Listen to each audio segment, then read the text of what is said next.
Ngayong bakasyon nga guys, marami kong tinuturo kay Charles. Isa na nga dito na marunong dapat siyang mag-save ng pera. Dapat alam niya kung ano yung needs at yung wants lang. Kaya heto guys, sisimulan ko na kung paano siya makasave ng pera niya. Napaka-cute nga nitong alkansyang to guys. Tapos meron pa yang mga day. Kung nakailang hulog ka na ay isi-shade mo lang yan. I-assemble mo nga lang siya guys. Gawa siya sa kahoy. Pero manipis lang ng kahoy to guys. Cardboard lang naman kaya madali lang siya i-assemble kahit bata. Heto nga tinulungan na ako mag-assemble ni Charles kasi excited na rin siya mabuo tong alkansya niya.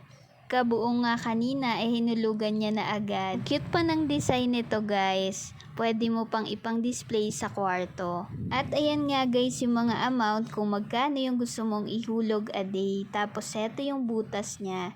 20,000 nga pala to guys pagka nabuo mo. Bet mo rin to guys, ilalagay ko sa yellow basket.